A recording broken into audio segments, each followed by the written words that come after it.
आप मेरे को बताओ बाबू, व्हाट इज पॉलीएम्ब्रायोनिक? कराए थे ना, व्हाट इज पॉलीएम्ब्रायोनिक? बताओ व्हाट इज पॉलीएम्ब्रायोनिक, बोलो। क्यों नहीं पता? पढ़ाई नहीं आता इसका क्या? बोलिए, यानी घर में नहीं पढ़ाई की आप लोग?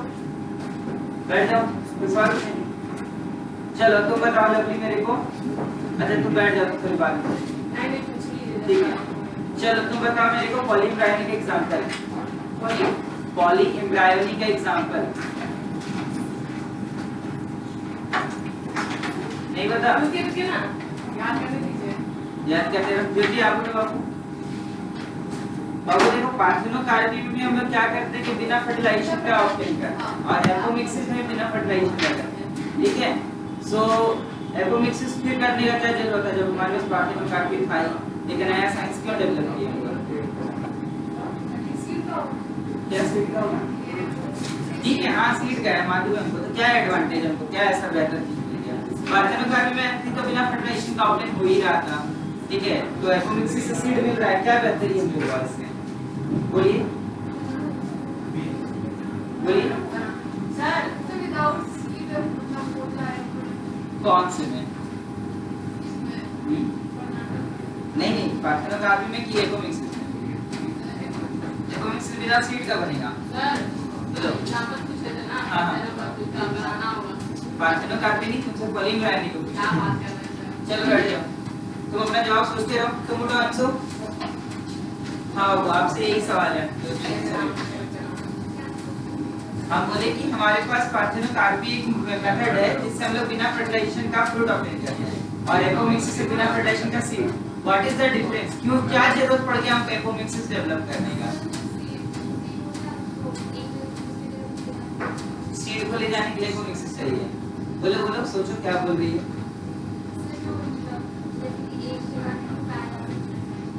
तो बैठ, ये जवाब किसी को नहीं पता, हम बता रहे हैं। तुम बता सकते हो आयुष? हाँ सिंपल सिंपल सा बताओ, क्यों हम लोग जरूरत पड़ा है? हाँ, तो पार्थिनोकार्पी में क्या है? हाँ यस, पार्थिनोकार्पी तो सीडलेस है ना। मान लो सब कोई बैठ जाओ, मान लो हम लोगों ने क्या किया कि कोई प्रोडक्शन किया अच्छा हाइब्रिड सीड का, ठीक है। अब उसको बना करके अपने पास रखोगे कि मार्केट में बेचोगे? बेचना भी है ना, आखिर क्यों हम लोग ऑब्टेन किया हाइब्रिड सीड? उसको मार्केट में हम लोग यूटिलाइज कर सके। तो हम लोग क्या करेंगे, गेट बंद कर देना उसका। हम लोग क्या करेंगे कि एपोमिक्सिस करवाएंगे। After doing apomixis we will obtain seed that will not lose its genetic variability. वो अपना जेनेटिक वेरिएशन को लूज नहीं करेगा, क्योंकि ये जो एपोमिक्सिस है वो बिना ये तुम्हारा क्या बोलते हैं सेक्सुअल रिप्रोडक्शन का हो रहा है। ठीक है, तो चलो हम पूछते हैं, आप उठ जाओ छोटी जो जल्दी से। एक क्वेश्चन है, तुमको बताना है इसका आंसर क्या है। It is a type of asexual reproduction that mimics sexual reproduction. It is a type of asexual reproduction that mimics sexual reproduction. बताइए, इसी सवाल है कि नहीं है?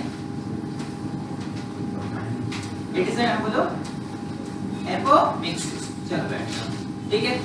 मेरा सबका हो गया। तुम लोग पूजा पूजा the hormone that induces parthenocarpy. The hormone that induces parthenocarpy. पढ़ी थी कल?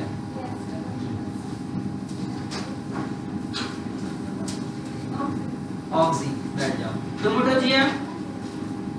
हाँ, आप बताओ बाबू मेरे को, how much content of moisture is required for the seed to remain alive? 10 to 15%। ठीक है, तुम उठो। कहाँ गया? इससे कुछ इधर तो हो गया ना। खुशी आप उठो।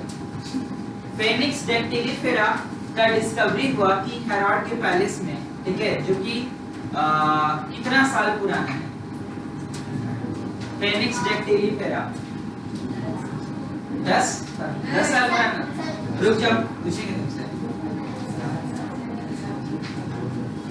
बोलो, ये सब सीड्स का नाम क्या है?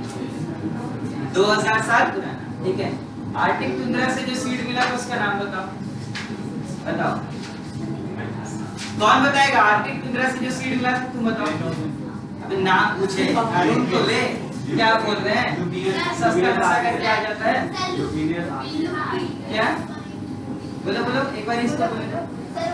लुपिनस आर्टिकस, क्या नाम है? Lupinus arcticus. तो जो कल पढ़ाए थे क्लियर है?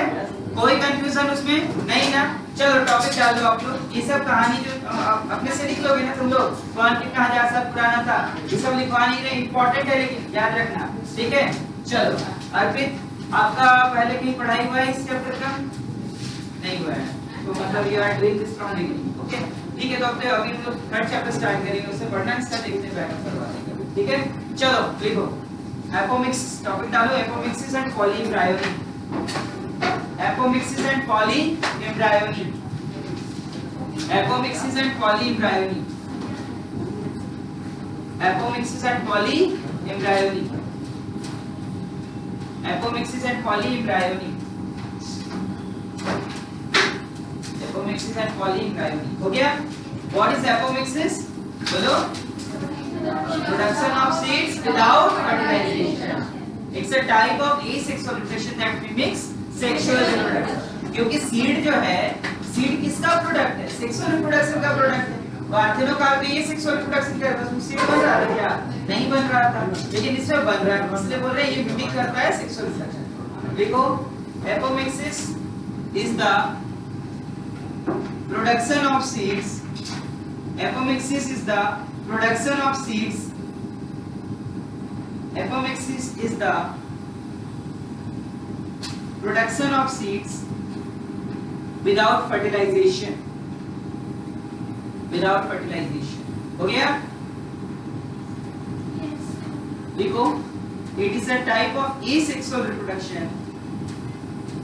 It is a type of asexual reproduction. It is a type of asexual reproduction. It is a type of asexual reproduction that mimics मतलब क्या होता है बताओ? नकल करना, ठीक है? That mimics, बोलो, mimics sexual reproduction. That mimics sexual reproduction, ठीक है? चलो, that mimics sexual reproduction, हो गया? चलो आगे हम लोग लिखते हैं, लिखो it is found in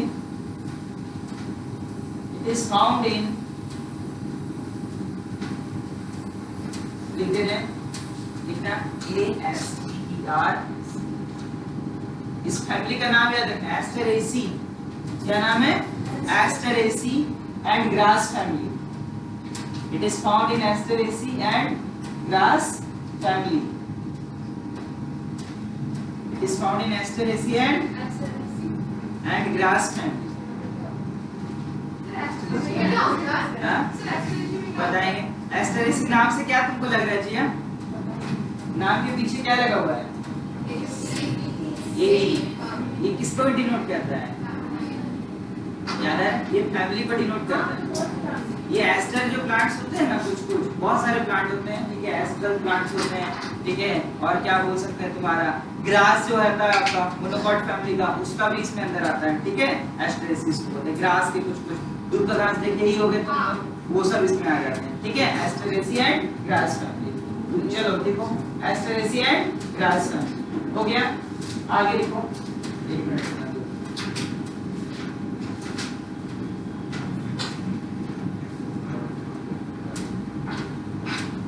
ठीक है? चलो हम लोग बोले एस्टेरेसी और ग्रास फैमिली में ये पाया जाता है। What is polyembryony? नाम से क्या लग रहा है तुम लोगों को? पॉलीएम्ब्रायोनी बहुत सारे एम्ब्रायो, तो लिखो पॉलीएम्ब्रायो। तो अब लिखो टॉपिक डालो, छोटा सा सब हेडिंग डालो पॉलीएम्ब्रायोनी, उसका एडवांटेज लिखेंगे हम लोग एपोमिक्सिस का। टॉपिक डालो पॉलीएम्ब्रायोनी, ठीक है? पॉलीएम्ब्रायोनी, पॉलीएम्ब्रायोनी में लिखो it is the process of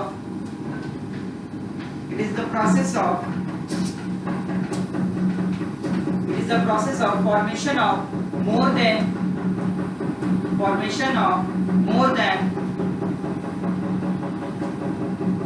one embryo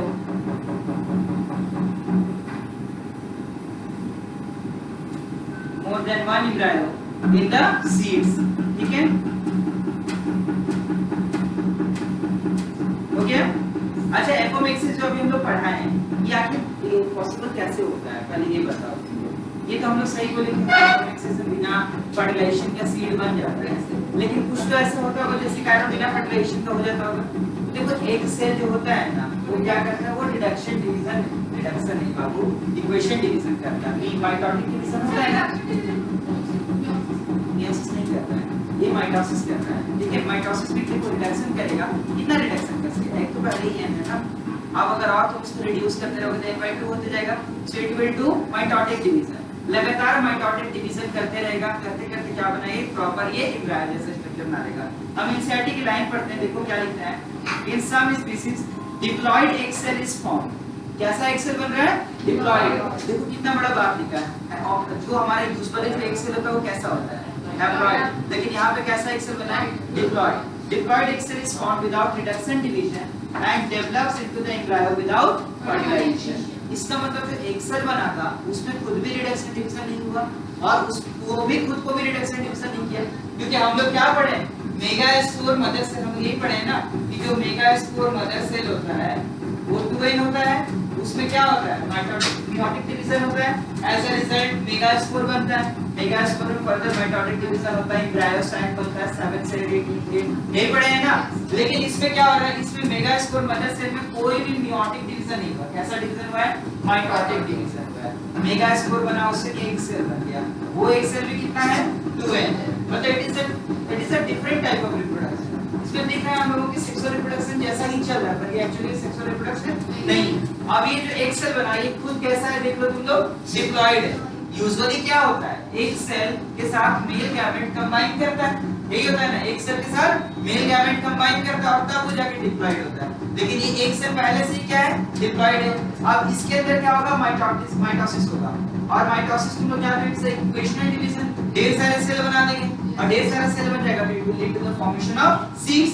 समझ में आ रहा है? So this is how the ये एपोमेक्सिस टेक्स प्लेस। देखो उसके बाद क्या लिखता है? कुछ हम एनसीईआरटी का लाइन पढ़ रहे हैं, तुम लोग भी पढ़ना। देखना, in many citrus and mango varieties some of the nucellar cells, कौन सा सेल्स है? न्यूसेलर। न्यूसेलर किसको बोलते हैं? न्यूसेलस के सेल्स। किसके सेल्स को बोलते हैं? न्यूसेलस के सेल्स। ठीक है? some of the nucellar cells surrounding the embryo sac, किसको सराउंड कर रहे हैं? embryo sac start dividing, protrude into the embryo sac and develops into the embryo।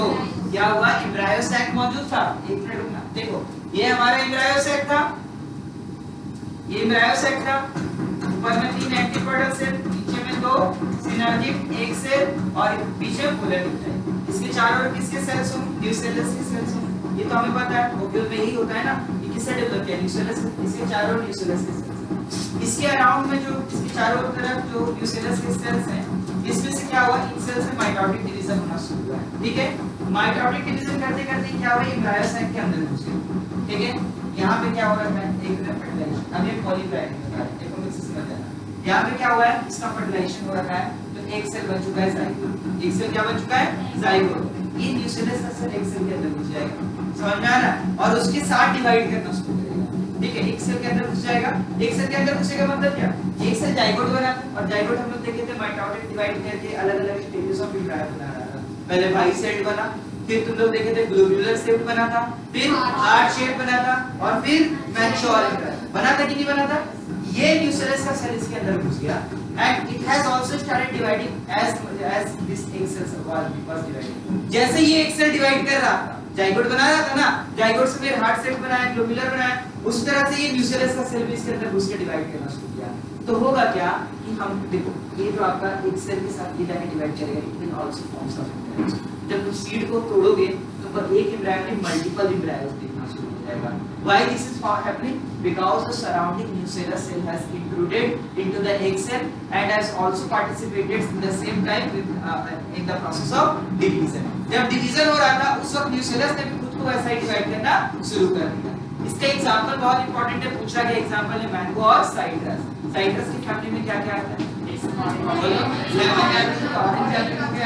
वो क्या नाम है उसका?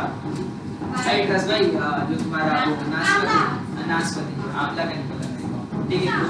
तो देखो ये प्रोसेस ऑफ पॉलीमराइजिंग हो कैसे रहा है, ध्यान दीजिएगा, प्रोसेस ऑफ पॉलीमराइजिंग हो कैसे रहा है, उस surrounding nuclear cell has started division, they protrudes या इंट्रूड हो सकता है अंदर आ गया, they intrudes into the embryo cell and has also started division along with the egg cell. ठीक है, जैसे एग सेल अपने आप को डिवाइड कर रहा था वैसे डिवाइड करना शुरू किया, resulting in the formation of more than one embryo and the process of occurrence of more than one embryo is known as polyembryo. समझ में आया?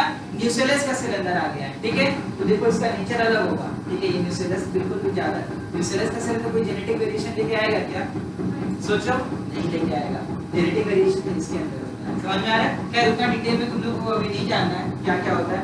देखो लिखता है in many citrus and mango varieties some of the nuclear cells surround कर रहा है कौन से सेल्स, न्यूक्लियर के सेल्स, ठीक है, nuclear cells surrounding the embryo sac start dividing, protrude into the embryo sac and develop into embryos. In such a species, each ovule contains many embryos. ovule तो seed बन जाएगा, एक seed के अंदर बहुत सारे तुम एम्ब्रायो देखेंगे, ठीक है।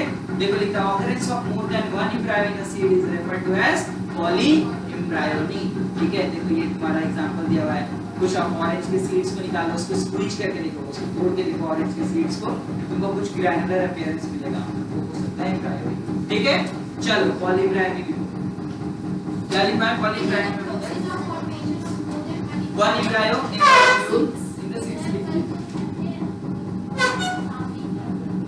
इन द सामने क्लास में, हां सामने क्लास में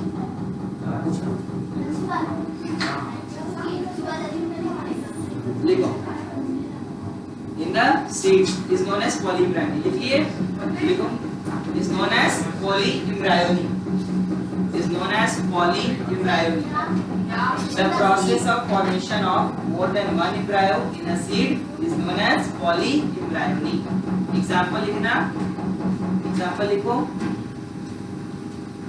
हो गया बाबू, एग्जांपल लिखो साइट्रस एंड मैंगो, कहां छूट गया कोमल, the seed is known as polyembryony। अरे भाई तुम वही लिख ली हो, in the seed लिखी हुई हो, is known as polyembryony से साथ लिखो, इस एग्जांपल लिखो citrus and mango, citrus and mango, ठीक है, हो गया। चलो is known as polyembryony, example लिखो साइट्रस एंड मैंगो, प्रोसेस इसका लिखते हैं, लिखो लिखो the nuclear cells, the nuclear cells surrounding the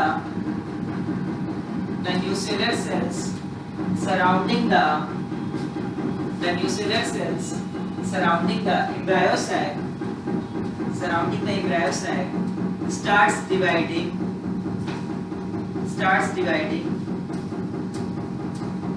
comma देखो, protrude into the embryo sac, protrude मतलब अंदर घुस जाता है, protrude into the embryo sac, protrude into the embryo sac and develop into embryos, embryo sac and develop into embryo, क्या चीज में develop करता है, एम्ब्रायो, ठीक है। इसी में लिखना in such species, इंसेक्ट की लाइन है, ठीक है, in such species, हाँ इसी की कंटिन्यू करो, इंसेक्ट की लाइन है, in such species each ovule contains, in such species each ovule contains many embryos, each ovule contains many embryos, each ovule contains many embryos, हो गया। चलो अब देखो तुम लोगों को ना समझ में आना चाहिए कि कैसे क्या बन रहा है। आप ऑरेंज का फ्रूट खाए होंगे and you have might seen कि ऑरेंज के फ्रूट के अंदर बहुत सारे सीड्स है कि नहीं, तो ऑरेंज के फ्रूट में क्या ओवरी कितना होगा, 1 2 या दैट्स बिकॉज़ उसके अंदर बहुत सारे सीड बन रहे हैं। ऑरेंज का फ्रूट क्या होता है, ओवरी से बना है, ओवरी के अंदर मल्टीपल फ्रूट्स होते, ये ओव्यूल हो सकते हैं ना, लेकिन वो ओव्यूल तुमको दिख रहा है साफ साफ, क्यों क्या बना है, सीड बनी है। वाटरमेलन खाए होंगे अभी हाल फिलहाल में गर्मी का टाइम है, वाटरमेलन को खाओगे तो तुम देखोगे उसमें बहुत सारा सीड आता है। वाटरमेलन में भी तुम देखना कि उसको स्क्वीज करोगे ना तो उसमें भी तुम्हारा बहुत सारे देखने को मिलेगा उसका सीड। तो वाटरमेलन में कितने ओव्यूल हो सकते हैं एक ओवरी के अंदर? बहुत सारे, फिर बहुत सारे सीड देखने को मिल रहे हैं। बट वही अगर हम केस चले जाए तुम्हारा मैंगो पॉलीप्राइमरी है पर ओव्यूल कितना है? एक, क्योंकि सीड कितना बन रहा है? आप अगर लीची देखो तो लीची में कितना ओव्यूल होगा? ठीक है, तो जितना सीड बन रहा है वो किसको रिप्रेजेंट कर रहा है? Number of ovules. No not embryo, वो नंबर ऑफ ओव्यूल्स को रिप्रेजेंट कर रहा है। ठीक है, यहाँ एक ओव्यूल के अंदर मल्टीपल इम्ब्रायो का मार्क किया जा रहा है। समझ में आ रहा है? इम्ब्रायो जनरली बनता किस? ओव्यूल हमारा बन जाता था सीड, और इम्ब्रायो साइड के अंदर जो एक सेल था वो जाइगोट बनाता था, और वही जाइगोट क्या बनता था? इम्ब्रायो। देखो सीड क्या है और इम्ब्रायो क्या है? इम्ब्रायो से लाइफ। ठीक है, इम्ब्रायो क्या है? लाइफ। वही जाके फिर आप लोग नया एक पेड़ बनाएगा ना। सीड क्या है? सीड तो उसका प्रोटेक्टिव कवरिंग इंटीग्रेट से उसका क्या है, और उसके अंदर का जो लाइफ है वो क्या है? इम्ब्रायो। इसका मतलब कि एक पेटल जो यहाँ पर दिखा रहा है आपको, एक सीड में अगर मल्टीपल इम्ब्रायो, इसका मतलब एक सीड में मल्टीपल लाइफ्स यहाँ पे मौजूद है। समझ में आ रहा है? बहुत सारे और इसमें प्लांट आपके प्रोड्यूस हो सकते हैं। ठीक है, एक छोटा सा और एक बीज से। ठीक है, तो ये आपको समझ में आना चाहिए कि ओवरी से फ्रूट बन रहा है। ठीक है, ओव्यूल से सीड बन रहा है, और इम्ब्रायो क्या? ये एक नया प्लांटेड को प्रोड्यूस करेगा। ठीक है, देखो इम्ब्रायो के अंदर क्या क्या था, याद करो। इम्ब्रायो के अंदर पूरा दिमाग में बैठाओ क्या क्या था इम्ब्रायो। इम्ब्रायो के अंदर था कॉटिलेडन, है कि नहीं? इम्ब्रायो के अंदर क्या था? कॉटिलेडन, एम्ब्रायोनल एक्सिस, है ना? एपिकॉटिल, हाइपोकॉटिल, और क्या था सबसे important part? Plumule and radical. आखिर प्लूम्यूल बनता क्या है? सूट, और रेडिकल क्या बनता है? रूट। ये तो प्लांट है कि नहीं? ऊपर सूट बन गया, नीचे रूट बन गया, ये है ना प्लांट, और तो कुछ है नहीं। तो इम्ब्रायो क्या है? पेटल, एक लाइफ है वो। ठीक है, जो किसके अंदर प्रोटेक्टेड है? सीड के अंदर प्रोटेक्टेड है कि नहीं? यहाँ पे समझ में आया? According to you what would be the advantages of apomixis? आप लोग सोचो, तब तक हम कुछ स्क्रीन शेयर कर लेते हैं इसके ऊपर। बताओ what would be the advantages of apomixis? बताओ, कौन बताएगा? 3-4 पॉइंट बताना, जो भी बताएगा बोलो। आयुष कुछ जानते हो एडवांटेजेस? एक बताओ, इस वाले की कोई बताएगी? लार्ज अमाउंट में सीड को प्रोड्यूस किया जा सकता है। इट्स राइट, तुम बताओ। होगा नहीं, मतलब नहीं होगा, ये बोलना चाह रही हो ना? नहीं होगा। हाँ, तो उसके कारण डिजायर से प्रॉपर्टीज दे देते हैं। बोलो। पूरा मीठा एक पेड़ हो गया, पूरा मीठा पेड़ हो गया। जब फ्रूट उसमें आए वो सारा बहुत मीठा मीठा हाँ। लगेगा। अब डिजायर प्रॉपर्टी ठीक, और चलो तुम बताओ कुछ मुस्कान, एपोमिक्सिस का एडवांटेज। दो तो ये लोग बता दिए, भाई तुम बताओ आंसर।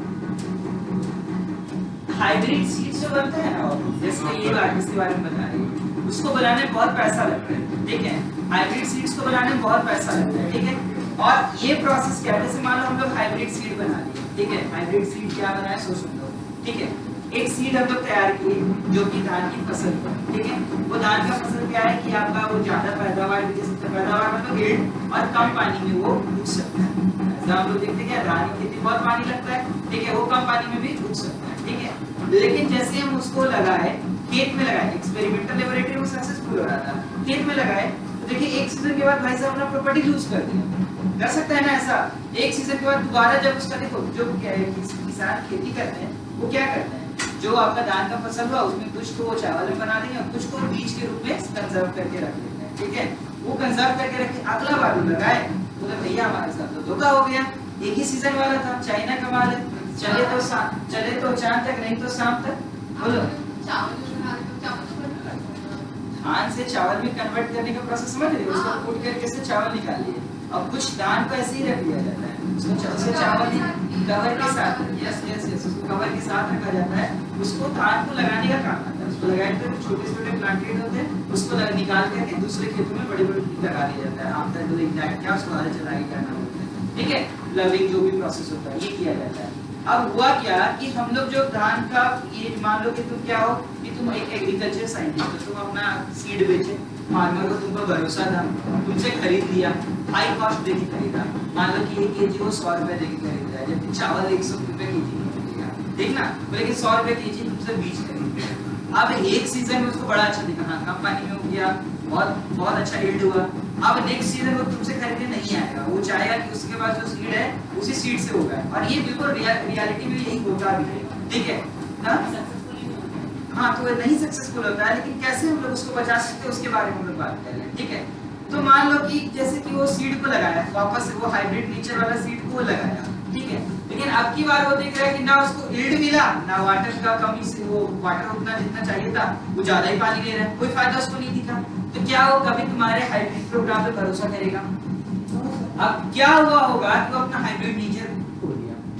सोचो क्या हुआ होगा? सेक्सुअल रिप्रोडक्शन जब होता है, सेक्सुअल रिप्रोडक्शन तो जरूर होगा, सीड बना होगा तो सेक्सुअल रिप्रोडक्शन जरूर हुआ होगा। उस प्रोसेस के दौरान during the process of sexual reproduction हो सकता है कि जो वेरिएशन तुम इसके अंदर इनकलकेट की वो वेरिएशन लॉस कर गया। कैसे लॉस कर गया? वो वेरिएशन तुम्हारे लिए यूजफुल है, हो सकता है प्लांट के लिए यूजफुल ना हो। तो प्लांट के लिए जो चीज यूजफुल नहीं है, प्लांट क्या उसको अपने अंदर रखेगा? नहीं। तो majority of the plants will lose that variation, ठीक है? अब हुआ क्या कि जब तुम्हारा फार्मर लगाया तो उसको नहीं फायदा हुआ, अब तुमको दोबारा से रिसर्च भी करना पड़ेगा, ठीक है? अब नया सिरे से उसको तुमको सीड बना करके देना है, उसके लिए क्या करना पड़ेगा? तुमको वापस से वो पेरेंट प्लांट्स लाने पड़ेंगे, उसको रिप्रोड्यूस करवाना पड़ेगा, उसमें से 1000 में से हो सकता है एक जो प्रोजेनी मिले वो तुम्हारा सक्सेसफुल सारा वेरिएशन रखा हो, मतलब कितना टीडियस प्रोसेस है। सोचो बहुत टाइम टेकिंग है, एक हाइब्रिड सीड को बनाने में एटलीस्ट 3 साल का समय लगता है। तो तुम सोचो कि जब तुमको पूरे इंडिया में अगर इसको सर्कुलेट करना है तो क्या तुम्हारे पास तुम्हारा लाइफ कम नहीं पड़ जाएगा? समझ में आ रहा है? बिल्कुल कम पड़ जाएगा। सो वी वांट कि हम लोग हाइब्रिड सीड प्रोड्यूस करें जो कि अपने हाइब्रिड कैरेक्टर को लूज ना करें। तो उसके लिए क्या करना होगा? हम अगर सेक्सुअल रिप्रोडक्शन करवाएंगे तो जैसे कि वो बोला कि सर सक्सेसफुल नहीं करेगा, हाँ बिल्कुल सही बात है, सक्सेसफुल नहीं करेगा, कि as we will do the sexual reproduction of the plant they will lose their hybrid nature. तो हम लोग क्या करेंगे? हम लोग बिना सेक्सुअल रिप्रोडक्शन का सीड बनाएंगे, और बिना सेक्सुअल रिप्रोडक्शन के सीड बनाने के प्रोसेस को क्या बोलते हैं हम लोग? बोलो, एपोमिसिस। बिना सेक्सुअल रिप्रोडक्शन के सीड बनाने के प्रोसेस क्या बोलेंगे? एपोमिसिस। तो इंस्टेंट बिना जब सेक्सुअल रिप्रोडक्शन का हम सीड प्रोड्यूस कर दिए तब होगा क्या कि जो सीड बना वो तो एसेक्सुअल प्रोड्यूस्ड है, and asexual reproduction clone produce करता है। क्या प्रोड्यूस करता है? क्लोन। क्लोन होते क्या है? सो सुन लो, they are genetically and morphologically similar to their parents. तो जेनेटिक सिमिलरिटी है ना, और अगर जेनेटिक सिमिलरिटी तो जो तुम वेरिएशन लाए थे प्लांट के अंदर वो वेरिएशन सेम का सेम आ जाएगा, कोई भी चेंजेस नहीं आएगा। अब देखो, अब इससे फायदा क्या होगा? हमको 2-3 एडवांटेज दिखा जो आपको दिमाग में वैसे ही बैठ जाए, कोई पॉइंट लिखने की जरूरत नहीं। पहला फायदा तो ये हुआ कि मेरा टाइम बच गया। 3 साल हम लगाते उसको अलग अलग रिप्रोडक्शन करके, तो एक बार में तो होता है कि इसको कंटिन्यूअस रिप्रोडक्शन करवाते रहते हैं, और हो सकता है उसमें बाय चांस हमको सक्सेस मिल जाए, वो टाइम बच गया मेरा, क्योंकि मेरे पास तो पहले से एक प्रोटोटाइप मौजूद था, वो सीड हम उसको बस दोबारा से प्रोड्यूस कर दिए। दूसरा, मेरा वेरिएशन प्रोटेक्टेड था, है कि नहीं? और तीसरा, कॉस्ट नहीं लगा। कॉस्ट लगेगा क्या? तुम 3 साल मेहनत कर रहे हो, तुम एक साइंटिस्ट हो, खुद का खर्चा होगा कुछ? ऐसे ही भूखे हवा पी करके जिंदा रह लोगे? कुछ तो सैलरी लोगे, या तुम्हारा जो लेबोरेटरी एक्सपेंसेस है वो भी तो लगेगा ना, वो खर्चा नहीं लगा। और ये फर्स्ट पॉइंट बोला था आयुष की, लार्ज स्केल पे प्रोडक्शन कर सकते हैं हम। सेक्सुअल प्रोडक्शन से कर कितना सीड बना पाएंगे? बहुत ज्यादा तो नहीं बना पाएंगे। एक आर्टिफिशियल लेबोरेटरी प्रोसेस से हम बहुत सारा सीड बना लेंगे, बहुत सारा सीड बना लेंगे तो क्या होगा? इकोनॉमिकल है हमारे लिए, और उसको हम बेच सकते हैं, ठीक है? आपसे कोई 1000 रुपया केजी का चावल का ये धान का बीज खरीदने आएगा क्या? नहीं आएगा। उसको कितना महंगा बेच सकता है? ज्यादा से ज्यादा उसको 100 रुपए केजी बेच सकता है, 150 रुपए केजी बेच सकता है। उसके लिए वो 1000 रुपए केजी का खरीदने आएगा क्या? नहीं। एटलीस्ट ही विल डिमांड कि भाई साहब मेरे को 100 रुपए केजी का दे दो, है ना? तो अब तुम जितना प्रोसेस लगा रहे हो, अगर तुम्हारा खर्च उससे ना निकले, जो चीज तुम बेच रहे हो उससे खर्च ना निकले, तो तुम भी बंद कर दोगे। भैया धंधा बंद कर देते हैं हम लोग अपना, ठीक है? तो ऐसा एग्रीकल्चर साइंटिस्ट तुमको ऐसा कुछ बनाना है जो कि ना सिर्फ तुमको बेनिफिट करे, ना सिर्फ फार्मर को बेनिफिट करे, बल्कि कंट्री पीपल्स को भी बेनिफिट करे। अब जो चीज तुम बनाए हो, मान लो चावल जो तुम्हारा प्रोड्यूस हो रहा है, बहुत अच्छा नेचर का चावल है, हाई यील्ड है, उसमें क्या हो रहा है कि तुम्हारा यील्ड तो दे रहा है लेकिन उसका कॉस्ट ज्यादा है, तो कंट्री में इसको कोई फायदा होगा नहीं, तो इससे ज्यादा आपको यील्ड भी मिल रहा है, उसका जो कॉस्ट होगा वो भी क्या होगा? लो हो जाएगा। समझ में आ रहा है? तो चलो एडवांटेजेस ऑफ एपोमिक्सिस लिखो आप। Advantages of apomixis, advantages of apomixis, advantages of apomixis हो गया? लिखो।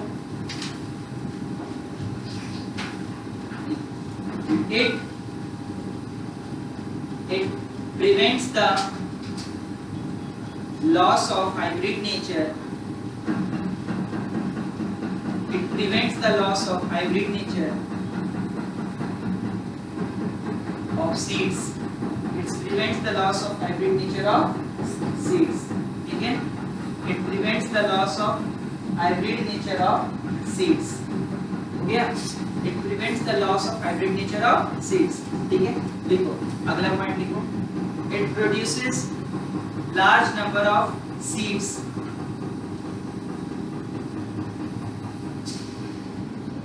Large number of seeds. हो गया? It produces large number of seeds. Production of seeds by this process is economical. Production of seeds by this process is economical. Production of seeds by this process is economical. Economical का मतलब क्या होता है? जो हमारे लिए cost effective है. ठीक है? अब एनसीईआरटी की लाइंस पढ़ रहे हैं, तुम लोग देखना है आंसर. ठीक है? हो सके तो लिख लेना. पढ़े लिख लिए तुम लोग जो लिखा है इधर. देखो देखो लिखता है NCERT. One of the problems of last paragraph है ये. ठीक है? One of the problems of hybrids is that hybrids मतलब जो hybrid seed अपन है, is that hybrid seeds have to be produced every year. Hybrid seeds का सबसे बड़ा प्रॉब्लम क्या है? उसको हर साल बनाना पड़ता है. ठीक है? If the seeds collected from hybrids are sown, the plants in the progeny will segregate and do not maintain hybrid characters. अगर तुम जो hybrid seed तुम बनाए हो उसको सो कर दो, मतलब लगा दी जमीन में, उसको नहीं बोलते बोना, उस सीड को तुम बोल दिए. अब क्या हुआ? जो प्लांट बना उसके अंदर जो उससे कैरेक्टर्स होगा अब सेग्रीगेट करेगा. क्योंकि क्या हम लोग पढ़े सेक्सुअल रिप्रोडक्शन क्या करवाता है? वेरिएशन करवाता है. ठीक है? तो वो सेग्रीगेट कर देगा. अच्छा, सेग्रीगेट करने का मतलब क्या है? हो सकता है कि कैरेक्टर जो हम लोग उसके अंदर डाले थे जो बेनिफिशियल था वो लॉस कर दे. ठीक है? will segregate and do not maintain hybrid character. Production of hybrid seeds is costly and hence the cost of hybrid seeds becomes too expensive for the farmer. यही बात हम लोग बोले कि हाइब्रिड सीड्स को बनाना एक बहुत ही कॉस्टली अफेयर है, और अगर इसको हम लोग बनाते हैं तो फार्मर के लिए काफी ज्यादा एक्सपेंसिव होगा, जो कि खुद जो अनाज उगा रहा है आज के टाइम में उसको उतना नहीं मिल पा रहा है, और उस पर से आप उसको और बोझ डाल दोगे हाइब्रिड सीड का तो वो बिल्कुल नहीं खरीदेगा. ठीक है? आगे देखो क्या लिखता है. If these hybrids are made into apomix, इसको हम लोग कैसे बनाएं? एपोमिक्स. एपोमिक्स मतलब एपोमिक्सिस प्रोसेस है, जिसमें सीड हम लोग प्रोड्यूस करें बिना सेक्सुअल रिप्रोडक्शन का. सेक्सुअल रिप्रोडक्शन करते हैं अगर करते हैं तो वो क्या कर देगा? वेरिएशन को लूज कर देगा. लेकिन एपोमिक्सिस प्रोसेस से कोई वेरिएशन होने का खतरा नहीं है. Are made into apomix, there is no segregation of character in the hybrid progeny.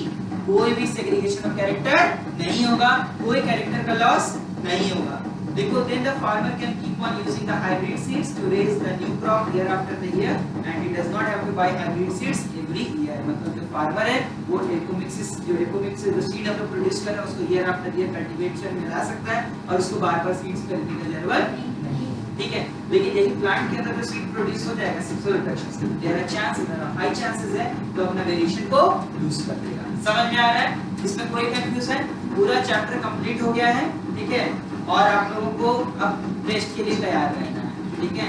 कल टेस्ट रखते हैं, परसों मंडे को पूरा इस चैप्टर का. ठीक है? मंडे को टेस्ट है, मंडे को क्लास है. क्या है आपको किस दिन छुट्टी है? ठीक है, ट्यूसडे को टेस्ट है. सैटरडे का तो सैटरडे को बहुत टाइम हो जाएगा. देखते हैं फिर भी आई विल ट्राई. चलो तो सैटरडे को ही तो.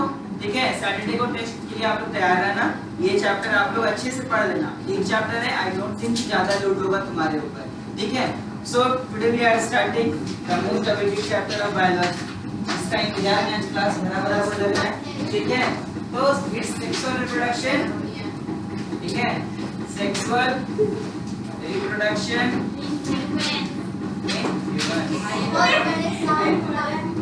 in humans. ठीक है? Sexual reproduction in humans.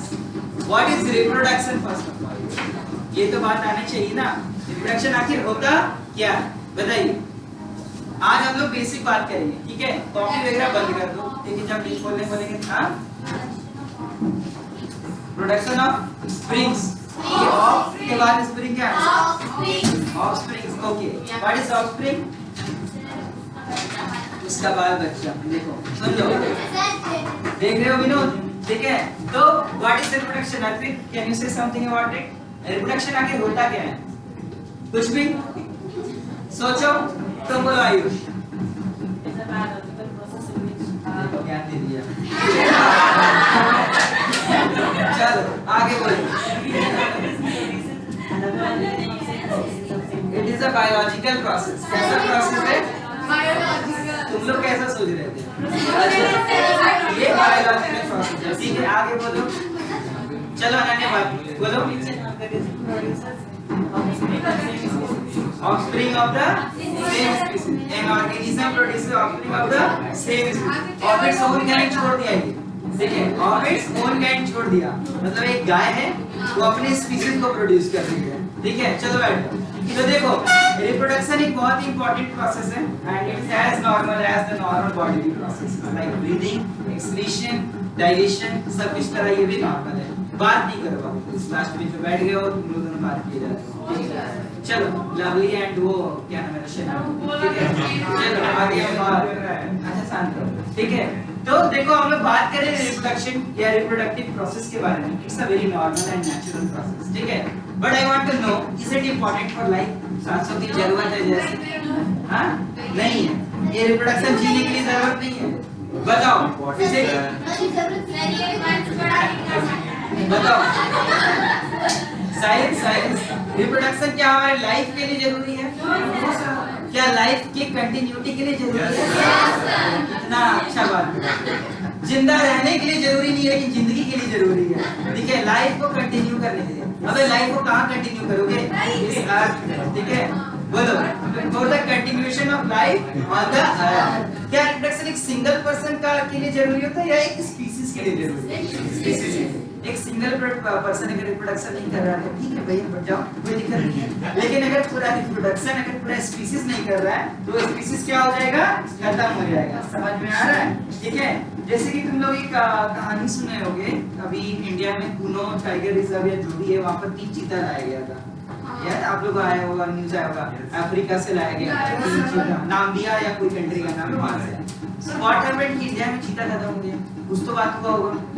देखो ये जो ऑर्गेनिजम्स हैं ये स्लो रिप्रोड्यूसिंग ऑर्गेनिज्म है। चीता हो गया, टाइगर हो गया, ये जंगल में कितने रहते हैं? बहुत कम रहते हैं। तो मगर हिरन या खरगोश देख लो तो भी फास्ट रिप्रोड्यूसिंग होते हैं, एक बार में 4-5 बच्चे पैदा कर देते हैं, ठीक है?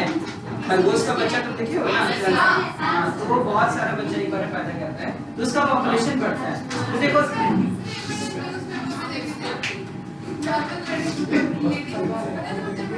बहुत ज्यादा बच्चा मतलब कितना? 18-20 सुनो रिम्स में एक केस आया था जिसमें सिंगल प्रेगनेंसी में वो लेडी 4 बच्चों की डिलीवरी की, ठीक है? 4 बच्चे। It's a rare case. हम लोग एक एवरेज नॉर्मल बात करते हैं ना, नॉर्मली ह्यूमंस में क्या होता है? 1 टाइम में 1 बेबी प्रोड्यूस होता है। बोलो हाँ एक साथ, ठीक है? तो सुनो बातें बाद में सुनो। रिप्रोडक्शन प्रोसेस वो क्या है? मान लो कि कोई ऑर्गेनिज्म स्लो रिप्रोड्यूस, ठीक है? लेट्स सपोज कि वो एलिफेंट, लेट्स सपोज कि वो टाइगर था। अब मान लो फास्ट रिप्रोड्यूसिंग होता तो वो कभी खत्म होता नहीं, एक्सटिंक्ट होता नहीं होता। लेकिन वो स्लो रिप्रोड्यूसिंग था, इस कारण से तुम लोग देखो अब क्या हुआ ईयर से एक तो उसका किलिंग एंड पोचिंग बढ़ा, ठीक है? और ऊपर से उसका रिप्रोडक्शन का रेट कम था, फॉरेस्ट करते गया और टीका 1915 में इंडिया से क्या हो गया? एक्सटिंक्ट हो गया। समझ में आया? तो रिप्रोडक्शन क्या है? Reproduction is important not for life but for the continuation of life. It's not like सांसों की जरूरत है जैसे बस रिप्रोडक्शन चाहिए लाइफ के लिए, ऐसा कुछ नहीं होता। अब बोलो कोई वाहियात सवाल अपना, ठीक है? बोलो मगरमच्छ के आंसू होते हैं। मगरमच्छ को क्या पूछना चाहता है? फास्ट रिप्रोडक्शन होता है कि स्लो होता है? बाबू ने चेक करने जाना, उसके मुंह में घुस जाना, ठीक है? और चेक करके आना, पूछना उससे इतना बड़ा मुंह खोलेगा ना एक बार में निकल जाएगा। अब कोई ना गालियां इसके लिए प्लीज, ठीक है? गालियां बचती रहनी चाहिए, ठीक है? मगरमच्छ रिप्रोड्यूस नहीं करेगा। अरे कुछ सवाल ये है, ठीक है? सुनो ह्यूमन रिप्रोडक्शन के कुछ प्रोसेसेस के बारे में सुनिए जो कि बहुत ही नॉर्मल और बहुत ही नेचुरल है, तुम लोग जानते भी, ठीक है? हम लोग सुनते हैं। तो human reproduction is a type of sexual reproduction, ठीक है? सेक्सुअल रिप्रोडक्शन इसका मतलब है कि 2 अलग-अलग individual organism, one male parent and one female parent, ये चाहिए होगा for process of this reproduction. Human reproduction में क्या होता है? ह्यूमन रिप्रोडक्शन में फाइनली जब फर्टिलाइजेशन हो जाता है it leads to a period of pregnancy. क्या होता है? Pregnancy. What is the normal duration of pregnancy? 9 months या 10 lunar months 9 months या 10 lunar months. The duration of pregnancy, ये प्रेगनेंसी का तुम्हारा लेमेन टर्म है ना. What is the duration of pregnancy known as? It is known as gestation period. Gestation period जो भी तुम लोग पढ़ते हो, gestation period. तो प्रेगनेंसी को हम लोग क्या बोलेंगे इस चैप्टर में? gestation period. ठीक है. उसके बाद हम लोग बात करते हैं जब कुछ पीरियड होता है कि क्या होता है कि जब लेडी ब्रेस्ट फीडिंग करवाती है बेबी को, that period is known as lactation. उसको हम लोग क्या बोलते हैं? लैक्टेशन. ठीक है. इस चैप्टर में हम लोग पढ़ेंगे द मेंस्ट्रुएशन एंड मेंस्ट्रुएटिव हेल्थ के बारे में. तो मेंस्ट्रुएशन का एब्सेंस होता है जब लेडी क्या होती है? प्रेग्नेंट होती है. That is known as amenorrhoea. उसको हम लोग क्या पढ़ेंगे? एमेनोरिया. सारा चीज इसमें डिस्कस करेंगे. ठीक है. This process involves the sexual intercourse between the male partner and the female partner. ठीक है. तो the insertion of the male genitalia into the female genitalia is known as insemination. क्या उसको बोलोगे आप लोग? इंसेमिनेशन. इंसेमिनेशन में क्या होता है? मेल जेनिटेलिया फीमेल जेनिटेलिया के अंदर इंसर्ट होता है और उसके अंदर सीमेन रिलीज करता है. क्या रिलीज करेगा? सीमेन. सीमेन के अंदर क्या होता है? Semen is a fluid. ठीक है. सीमेन क्या है? फ्लूइड है. It contains seminal fluid. उसके अंदर कुछ रहेंगे, हम बताएंगे क्या-क्या रिस्पांस रहेगा. और सेमाइनल फ्लूइड में कुछ एंजाइम वगैरह. ठीक है. उसके बारे में हम बात करेंगे. It's a very important chapter. Interesting भी है. पता है क्यों है? ठीक है. और इसमें आप लोगों को समझना भी है. देखो इसका हम पढ़ते हैं. ह्यूमन रिप्रोडक्शन में भी प्री फर्टिलाइजेशन, फर्टिलाइजेशन और पोस्ट फर्टिलाइजेशन इवेंट्स होते हैं. प्री फर्टिलाइजेशन इवेंट्स क्या हो सकते हैं? गैमेट के बनने और गैमेट का ट्रांसफर हो, है कि नहीं? गैमेट के बनने के प्रोसेस को क्या बोलेंगे? बोलो. गैमेटोजेनेसिस. क्या बोलेंगे? Gametogenesis. In male it is spermatogenesis, in female it is oogenesis. बहुत इंपॉर्टेंट है ये दोनों, स्पर्मेटोजेनेसिस भी और oogenesis. ठीक है. उसके बाद गैमेट का ट्रांसफर होता है. गैमेट का ट्रांसफर कैसे होगा? तो male will inseminate the female. Male क्या करेगा? इंसेमिनेट करेगा. Male partner will release semen into the vagina of female. Okay. तो ये आपका इस प्रोसेस को हमने क्या बोला? Insemination. By this process semen will be transferred to the female genitalia. Female का जेनिटेलिया में ट्रांसफर होगा. उसके बाद जो सीमेन ट्रांसफर होता है फीमेल का, ये कुछ हार्मोन रिलीज होता है जो कि फेलोपियन ट्यूब उसको सीमेन को अंदर सकिंग करेगा. आज पूरा पढ़ेंगे तो कैसे प्रोसेस होता है. उसके बाद sperm will travel and will fertilise the egg cell. ठीक है. जिसको ओवम बोलते हैं. The fusion of the male gamete with the female gamete is known as syngamy. We have discussed so far. Fertilization कहाँ पे होता है? किस पोजीशन ऑफ fallopian tube में होता है? ये सारा चीज हम लोग पढ़ेंगे. The fertilization finally leads to the formation of zygote. The zygote will divide by mitotic division. It will form embryo. Embryo से बनेगा fetus. Fetus से बनेगा baby that will deliver out. अब डिलीवरी वर्ड यहाँ पे यूज. ये कोई जोमेटो की डिलीवरी है क्या? Delivering in 9 months. Not too late. Your baby is being prepared. ठीक है. Attached with the placenta. ऐसा तो नहीं होता है ना? हाँ? Blood cells has a right to take up your baby. ठीक है. ऐसा तो नहीं होता. और कहीं अगर RBC का रिएक्शन हो गया तो save your baby. ठीक है. Because the baby is suffering from erythroblastosis fetalis. ऐसा होता है क्या? नोटिफिकेशन मिलते रहता है क्या? मिलते रहता है नोटिफिकेशन. थोड़ा दिखाएंगे कैसे नोटिफिकेशन मिलता है. बेबी जैसे इसे डेवलप होता है. ऐसे नहीं मिलता है. The baby is being prepared. ऐसा नहीं आता है वैसे. ठीक है.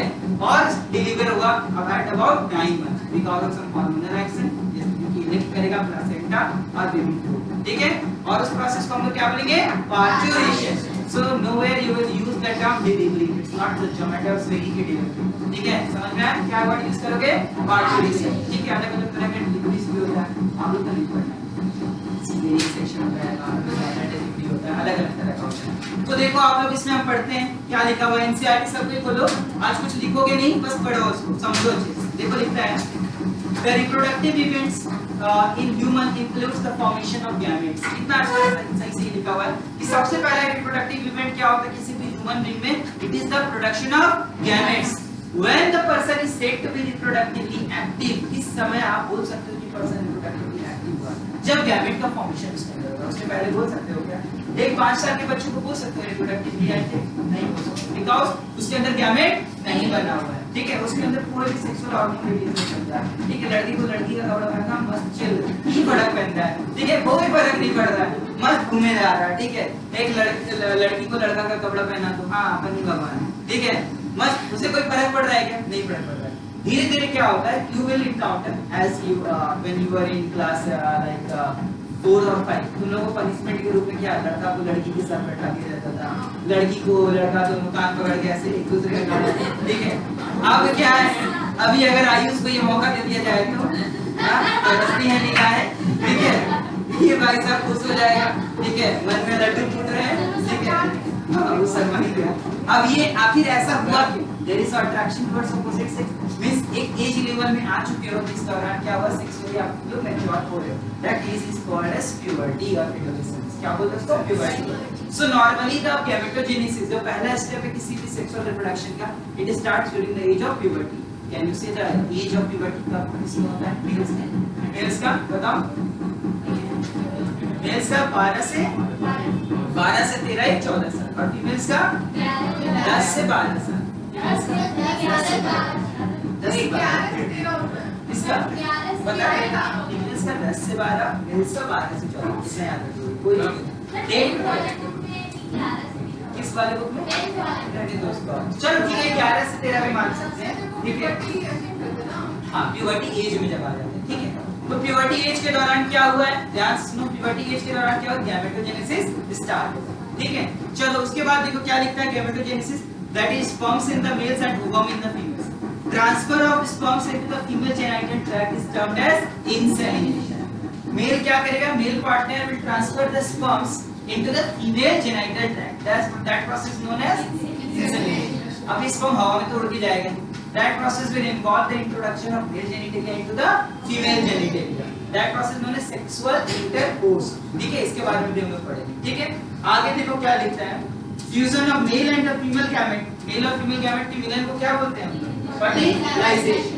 The fertilization is the process means the male gamete fuses with the female gamete। तो हम इसको समराइज करते हैं। सबसे पहला प्रोसेस जो हम लोग देखेंगे वो क्या है, गैमेटोजेनेसिस, इसके बारे में आप लोगों को पता है ना। उसके बाद हम लोग जो प्रोसेस देखेंगे वो क्या है, इंसेमिनेशन। देखो ये जो प्रोसेस है ये pre fertilisation events, gamete formation, gamete transfer दिखवाए थे ना, और उसके बाद क्या हुआ, फर्टिलाइजेशन, ठीक है। फर्टिलाइजेशन में क्या होगा, male gamete will fuse with the female gamete, then what will happen, embryo will be formed and the formation of embryo is known as embryogenesis। क्या बोलते हैं उसको, embryogenesis। देखो लिखता है formation and development of blastocysts। अच्छा एक बहुत इंपॉर्टेंट बात, ठीक है, जो कि ह्यूमन में होता है, ठीक है। देखो ये क्या है, आप लोगों को ये स्ट्रक्चर थोड़ा जाना पहचाना लग रहा होगा, this is the female genital tract, ठीक है, फीमेल रिप्रोडक्टिव ऑर्गन है ये। इसमें क्या हो गया कि यहाँ पे समवट कहीं पे फर्टिलाइजेशन हुआ है, स्पर्म का और ओवम का। फर्टिलाइजेशन होने के बाद एक सेल किसमें कन्वर्ट हो जाता है, zygote. The zygote will start dividing mitotically. कौन सा डिवीजन होगा, माइटोटिक डिवीजन होगा। माइटोटिक डिवीजन से 2 सेल, 4 सेल, 8 सेल ऐसा बन गया, और एक स्टेज आता है, एक सेल स्टेज आता है, आगे पढ़ाएंगे अभी नहीं बोल रहे हैं, blastocyst stage. That cell will get implanted into the uterine wall on the 7th day of fertilization। किस दिन फर्टिलाइजेशन के बाद इम्प्लांट करता है, 7वां दिन। तो आप लोग इससे पढ़ोगे कि कुछ पिल्स होते हैं जो आफ्टर सेक्सुअल इंटरकोर्स प्रेगनेंसी को प्रिवेंट करते हैं, उसका मैकेनिज्म ऑफ एक्शन क्या है, तो वो क्या करते हैं, इम्प्लांटेशन को रोक देते हैं। ये एक सेल को कहां जाके, ये जाइगोट जो कि फर्टिलाइज हो गया है, ठीक है, जो कि डिवाइड करके ब्लास्टोसिस्ट बन रहा है, वो कहां जाके इम्प्लांट करे, यूट्रस के वॉल में, ठीक है। That process known as implantation. अगर ये इम्प्लांट नहीं कर पाया तो प्रेगनेंसी रिजल्ट नहीं करेगा।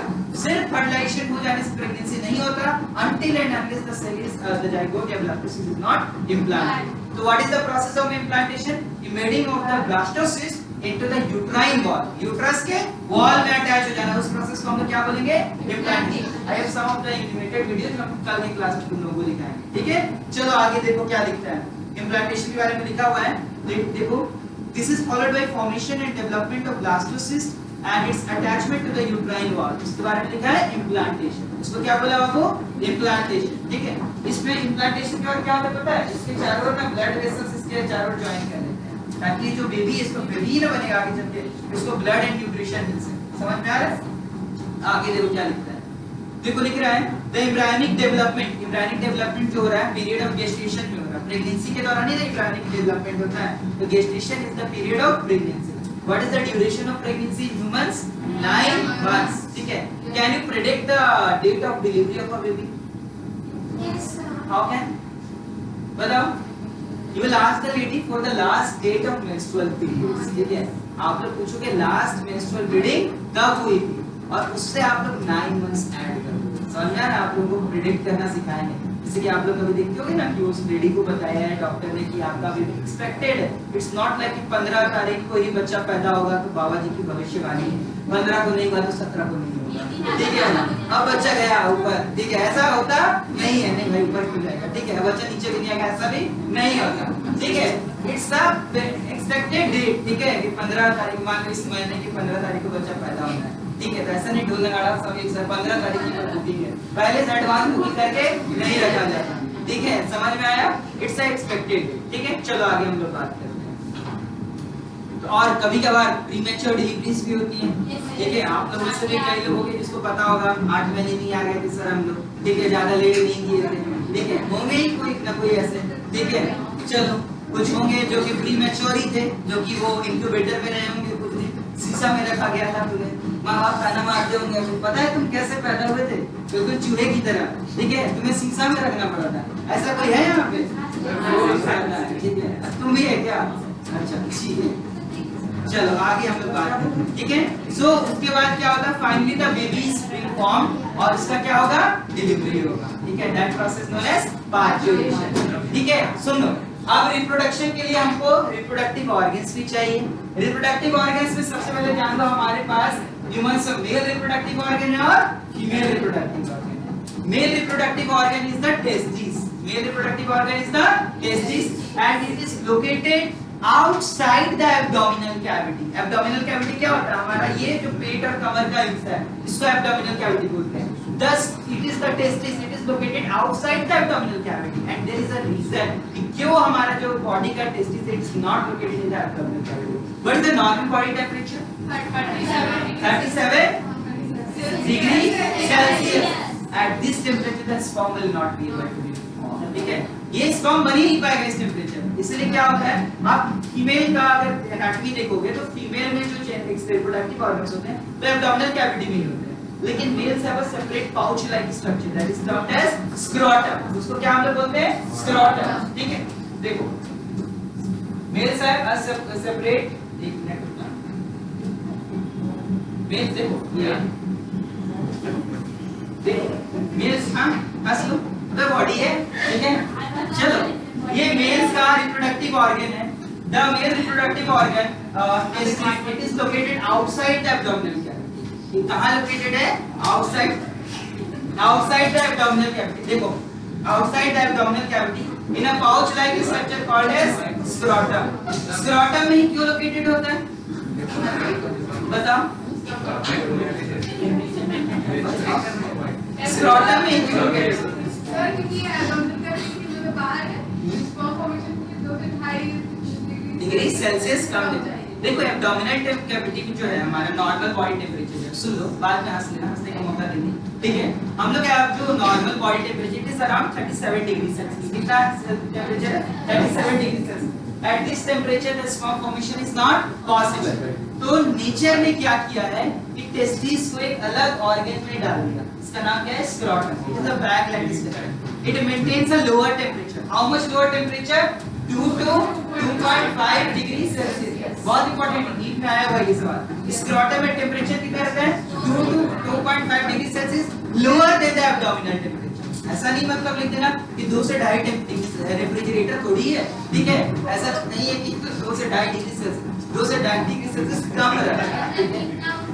जितना जैसे कि 37 डिग्री हमारे बॉडी का टेम्परेचर है ना, इसके अंदर 35 डिग्री। समझ में आया, इट इज द, ठीक है, आउटसाइड द एब्डोमिनल कैविटी। अब इसमें होता क्या है कि क्या पैदा होने के पहले ही टेस्टिस स्क्रोटम में आ जाता है? सोचो, क्या पैदा होने के पहले ही, मतलब in the uterine life during the period of gestation, क्या टेस्टिस हमेशा से स्क्रोटम में रहता है या पैदा होने से कुछ समय पहले वो स्क्रोटम में आता है? बोलो, कुछ समय पहले। सोचो, जन्म लेता तभी हो जाता है। अच्छा, ये कुछ आर्बिट्रली सोच के बता रही हो या कहीं से पढ़ के बता रही हो? ये हवा में खोजा हुआ गैस है, बताओ क्या? सुन लो, until the baby is 7 month old. Baby का कितना एज है अभी 7 महीना। 7 महीना इन द यूट्रस, अभी तक बेबी पैदा नहीं हुआ, तब तक यूट्रस उसके स्क्रोटम, यूट्रस बोल रहे हैं सॉरी, तब तक टेस्टिस उसके स्क्रोटम में नहीं आता है। आपको पता होगा यहाँ पे एक जगह है एब्डोमिनल कैविटी में, यहाँ पे नेवल के नीचे, इसको इंग्विनल एरिया बोलते हैं। क्या बोलते हैं? यस, 7 महीने उसका क्रिप्टोचाइडिज्म हो जाता है, उसका मतलब सर्जरी से टेस्टिस को स्क्रोटम में लाना पड़ता है, ठीक है? Cryptorchidism, there is a disease called as cryptorchidism. सुन लो, इंपॉर्टेंट बात बता रहे हैं। इंग्विनल का नाम सुने हो? इंग्विनल हर्निया होता है, अभी नाम सुना है? हर्निया, हर्निया नहीं होता है, हर्निया होता है, ठीक है? सुनो, सर मैं जो घर में पैदा होता है 7 महीने में कहाँ जाएगा? घर में पैदा होगा तो कहाँ जाएगा? हॉस्पिटल तो जाएगा ना, बीमारी होगा, ठीक है? मान लो घर में पैदा हो, पहाड़ में पैदा हो, समुद्र में पैदा हो, कहीं भी पैदा हो, ठीक है? अगर गड़बड़ है तो हॉस्पिटल में आएगा ना, क्या दिक्कत? समझ में आया? यहाँ पर एक रीजन है, सुन लो, बात मान सुनना। इंग्विनल एरिया, टेस्टिस जो होता है 7 महीने के बाद डिसेंड करता है स्क्रोटम में, उसके पहले डिसेंड नहीं करता, डिसेंड कर गया और फिर कहाँ जाता है? स्क्रोटम में। जिन बच्चों में टेस्टिस स्क्रोटम में नहीं आता है, उनको एक बीमारी होता है जिसको हम लोग क्रिप्टोचाइडिज्म बोलते हैं। क्या बोलते हैं? क्रिप्टोचाइडिज्म। तो उसका एक ही इलाज है, सर्जरी करके टेस्टिस को हम लोग ले आकर के स्क्रोटम में प्लेस कर देते हैं। नहीं होगा तो फिर स्पर्म प्रोडक्शन नहीं हो पाएगा। सर ठीक है? वो लोग इसका टेस्टिस डाल, क्या? इसका टेस्टिस डाल, अबे इसी का टेस्टिस डालेंगे, किसका ला करके डाल देंगे सर आप बोली नहीं कहीं रहता है तो मुझसे अपना ये टेस्टिस स्क्रोटम में नहीं रहता है, एब्डोमेन में रहता है, उसको हम लोग ऊपर से नीचे कर देते हैं। ओह अच्छा, क्या किसी का हार्ट ट्रांसप्लांट की जगह टेस्टिस ट्रांसप्लांट वगैरह नहीं होता, ठीक है? चलो आगे देखो, हो गया ना, देखो देखो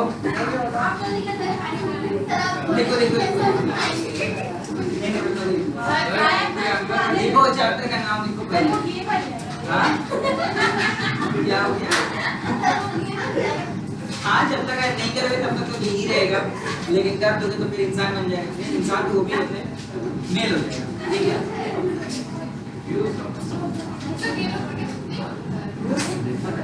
क्या होता है तो ये क्यों टेस्टिस होता है अंडर डेवलप्ड होता है। सर मतलब एक मिनट बोलना। मैं देखो, इसका सवाल है कि गे होता है क्या क्या? दो तरह के गे होते हैं, एक को क्लियरफिल्टर सिंड्रोम होता है और एक को टर्नर सिंड्रोम, ठीक है? क्या? अरे छठा बोलो ना सीधे। तो देखो transgender, yes it's right word. तो देखो सिंपल, अच्छा बात है, अच्छा क्वेश्चन है। होता क्या है कि during the formation of gamete होना क्या चाहिए? एक एक्स सेल बनना चाहिए, एक वाई सेल बनना चाहिए, ठीक है? और ये एक सेल जो होता है, एक सेल में क्या होना चाहिए? एक्स और एक्स होना चाहिए, ऐसे ही होना चाहिए ना? एक एक्स एक्स और स्पर्म एक्स और वाई वाला होना चाहिए।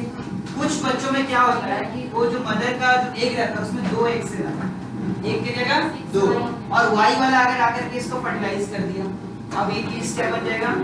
XXY। ये सब फीमेल का भी कैरेक्टर है और मेल, इसका बॉडी का डेवलपमेंट मेल के जैसा, लेकिन इसका कैरेक्टर अंदर से फीमेल जैसा, इससे डेवलपमेंट ऑफ ब्रेस्ट हो जाएगा। वो भी मेल का रिप्रोडक्टिव ऑर्गन है, पेनिस टेस्टिस सब मौजूद है, लेकिन testis is not functional. Development of breast होगा जिसको गायनेकोमैस्टिया बोलते हैं। क्या बोलते हैं? गायनेकोमैस्टिया। बियर्ड, मस्टैक वगैरह का डेवलपमेंट नहीं होगा। दे will have a famine voice, ठीक है? मतलब उनका आवाज में थोड़ा सा आदमी और औरत की आवाज का मिला हुआ है, लो पिच हाई पिच दोनों मिला, मतलब यू विल फाइंड डिफरेंस कि हाँ वो सच में डिफरेंस है, ठीक है? तो ये कैरेक्टर क्यों हुआ? ये जन्म मतलब गैमेटोजेनेसिस के दौरान ये प्रॉब्लम हुआ, समझ में आया? और सुन लो तुम लोग, कभी-कभी हार्मोन्स की कमी होने से भी ऐसा होगा। जैसे कि मेल में पूरा हार्मोन क्या है? टेस्टोस्टेरोन। फीमेल में क्या? प्रोजेस्टेरोन मेल में नहीं होता है क्या? टेस्टोस्टेरोन फीमेल में नहीं होता है? तो हो सकता है कि टेस्टोस्टेरोन फीमेल में एक्सेसिव हो जाए, ठीक है? एक्सेसिव हो जाने से क्या होगा कि female will start developing beard, all the things that is happening the beard the moustache. ये क्या है? तुम अगर कभी किसी लेडी को ऐसे कर मत लेना, इंजेक्शन लगा दोगे टेस्टोस्टेरोन का, यू विल फाइंड कि उसका जो फेशियल डेवलपमेंट वो मेल की तरफ होना शुरू हो गया। तो मेल और फीमेल के फेस में भी थोड़ा स्ट्रक्चर में भी डिफरेंस देख सकते हो। फीमेल का फेस थोड़ा सा एक पार्टिकुलर राउंडनेस लिया हुआ होता है, मेल का फेस वैसा नहीं होता है, ठीक है। तो आप देख सकते हो टेस्टोस्टेरोन के इंजेक्शन जो भी कुछ स्पोर्ट्स वाले लेडीज ले रहे हैं, ठीक है, स्पोर्ट्स वाले जिसको डोप देश में पकड़ लिया जाता है, तो they will have a male like features, उनका मेल लाइक फीचर्स आ जाता है। फीमेल लाइक फीचर्स से मेल्स में आ सकता है, जैसे कि कोई लड़का, तुम लोग ज्यादा नोटिस किया होगा, हमारे क्लास में था जब हम घर में थे, ठीक है, नाम नहीं लेंगे उसका, हाँ वो वही जो, ठीक है, हाँ वो कमर तेरी लचक लचक, ठीक है, वो लचका लचका के चलता था, ठीक है, ऐसे लोग होते हैं, ठीक है, इट्स अ नॉर्मल थिंग। जब इनफैक्ट अभी हमारे बैच में एक लड़का है, you should not isolate them, you should not make fun of them because it's not their choice to be like this, ठीक है। अब एक केस चल रहा है, तुम लोगों को शायद पता होगा, सुप्रीम कोर्ट ऑफ इंडिया में, ठीक है, case that is related with the homosexuality की और मतलब होमोसेक्सुअल मैरिजेस को लेकर के। I don't know whether it is right or wrong, but they have the right to live their life, ठीक है। तो खुद से शादी कर लेना तो वो लॉ बन जाए, ऐसे सुनो, बात अलग है, उस पे हम जाना नहीं चाहते, ठीक है, it's not my part of thing to discuss here, लेकिन जो सिंपल सी बात है, ठीक है, हाँ वो सिंपल बात है, लॉ बनाना इज नॉट अ थिंग, लेकिन there is something that which called as making fun of them, ठीक है। अभी तक क्या हो क्या है कि सोसाइटी का मजाक ही उड़ाते हैं, देखियो ना, आपको पता होना चाहिए इंडिया में फर्स्ट टाइम एक ट्रांसजेंडर जज बनी है इन द केरला, है कि नहीं, आइडिया आपको, ट्रांसजेंडर जज, ठीक है। In fact the prime minister of Switzerland, तुमको पता है, is of Indian origin and he is a homosexual person, मतलब he is a gay, he is prime minister, okay, so they have the capacity to work, but till now वो क्या रहा है, जैसे कि किसी को पता चलता है कब, जब इंसान 12 से 15 साल का उम्र है, बचपन पता चलता है, जन्म होने से पहले पता चले, हो सकता है एमटीपी करवा के लोग उसे खत्म कर दें because the life gets spoiled after that, but पता कब चलता है 12 से 15 साल की उम्र का, क्योंकि उसी समय सेक्सुअल हार्मोन्स अपना इन्फ्लुएंस दिखाना शुरू करते हैं। 12 से 15 साल की उम्र हो गया तो क्या पेरेंट्स उस बच्चे को मारेंगे, चाहे जो भी फॉल्ट हो उसमें, नहीं मारेंगे। अब वो कह रहा है कि मान लो 12 साल के 15 साल के बच्चे को पता चल गया, his life will become something like burden upon him, ठीक है, वो बच्चा शायद पढ़ भी नहीं पाए आप लोगों के साथ बैठ करके, ठीक है, बच्चा जो भी इसका ये कंडीशन हो, but as a student of biology it's your duty not to make fun of them, to respect them because they are not their control on this type of disorders। अब कोई सिगरेट फूंक के अपना lungs उड़ा लिया, उसको गरियाओ, ठीक है, लेकिन अब इसमें कोई दिक्कत उसका नहीं है, ठीक है, समझ में आया। ये मेल सेक्सुअल ऑर्गन का हम लोग बात कर रहे थे, ठीक है, सुन लो, वैसे तो हम लिखवाना चाह रहे थे, हाँ क्या सुन लो, ये बहुत अच्छा सवाल है कि ये भी जो देखो दो तरह के होते हैं, एक XXY वाला क्रोमोसोम्स है ना, ये सुन लो दो तरह के होते हैं, एक XXY होता है और एक में क्या होता है ना, जो आपका स्पर्म से फर्टिलाइज क्या होगा, उस स्पर्म पे ना X सेल था ना Y सेल, Y तो वो X0 इंडिविजुअल होता है, ऐसे इंडिविजुअल होते हैं X0, X is a character of female, इनका बॉडी मेल की तरह डेवलप करता है, इनका बॉडी फीमेल की तरह डेवलप करता है, समझ में आया। XXY वाले का बॉडी कैसा डेवलप करता है, मेल की तरह, और X0 वाले का कैसा, फीमेल की तरह, लेकिन इनका हाइट शॉर्ट स्टेचर रहता है, थोड़ा इतना हाइट रहेगा, क्योंकि नॉर्मली एज अ नॉर्मल मतलब कुछ लड़कियां लंबी हो सकती हैं, नॉर्मल एवरेज हाइट फीमेल से कम होता है, तो वही एवरेज हाइट रहेगा। They will not have any famine development, famine development क्या है, डेवलपमेंट ऑफ ब्रेस्ट, ठीक है, development of you can say secondary sexual features in the females, ठीक है, secondary sexual features like attraction towards the opposite sex, ठीक है, development, हाँ, they will not show any menstrual cycles जो कि female में होता है वो X0 वाले में नहीं है, ठीक है। XXY वाला क्या है, ये मेल लाइक होगा, लंबा होगा, एवरेज हाइट जो कि मेल का होगा वो होगा, ठीक है, इसमें फीमेल लाइक फीचर्स है बिकॉज़ इसमें कितने X क्रोमोसोम है, 2, ठीक है, 2 X क्रोमोसोम होने के कारण क्या होगा, ये मेल लाइक फीचर्स शो करेगा।